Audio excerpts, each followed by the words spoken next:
I think it's a very bright future for nuclear engineering in this country, not only in commercial nuclear power as new designs, advanced reactors are produced, but also in other fields associated with nuclear engineering. As we see these fields developing, I think there's going to be many, many opportunities for students studying nuclear engineering. In regard to well-paid jobs, it's not secret that nuclear engineers receive usually the highest paid job among engineers and among scientists. I think there are going to be a lot of companies dealing with or producing plasmas for life science applications, and there's a lot of potential in plasma for medical applications as well as for wastewater treatment or for air purification. I've basically continued the work that I started in graduate school, improved it, worked on commercial equipment, large-scale equipment that can run wide widths like 60 meters at industrial speeds. And we're taking these green chemistries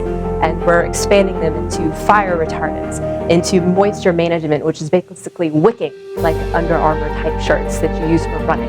Nuclear engineering has a bright future because as a nuclear engineering student, you do need to learn the knowledge from modeling, from materials, from electric engineering, even from chemical engineering. So my current research is kind of along the same lines as my thesis work.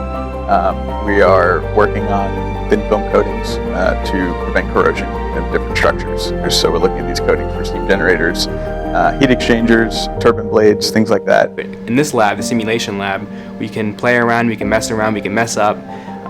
There's a lot that can go wrong with no consequence, and that's why it's a great learning tool to learn how to operate nuclear reactors.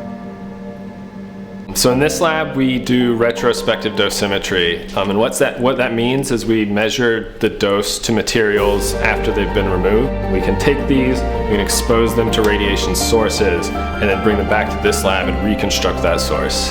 So I work with a couple of professors in reactor modeling and fuel management group in the department.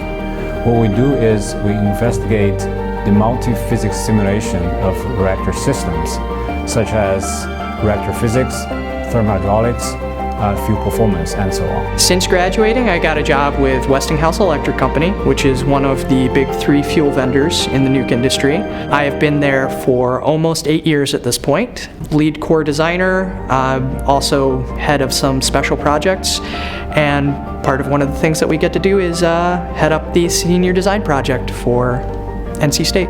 Our nuclear engineering program at NC State has been rated very highly. We also have in the department very broad range of subject areas in which students can do research and go into various fields. We have support and have maintained support from the university administration. And that may seem like, why would someone care? That means that the program is stable. Students don't have to be concerned about losing faculty. We've in fact been growing. NC State has an excellent nuclear engineering program. It's ranked very highly in the nation. And what really impressed me most was the enthusiasm of the professors whom I met before studying at NC State.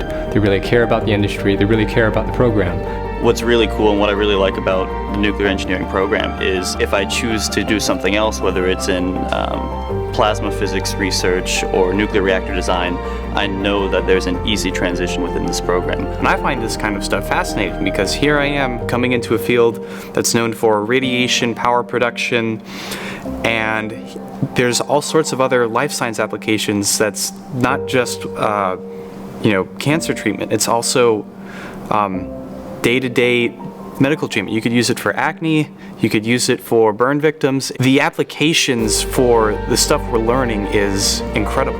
NC State has the best faculty and facilities in the country, in my opinion. It's also has the longest history of nuclear engineering and science of any university in the U.S., starting with our first nuclear reactor here, of course, in the U.S. At NC State in 1953. First master's degrees awarded in nuclear engineering, first Ph.D. awarded to a student in 1955, and the first woman Ph.D. in nuclear engineering in the U.S. in 1970. So we have a long history of outstanding students coming here, studying, awarded degrees, and then being successful in the nuclear engineering fields.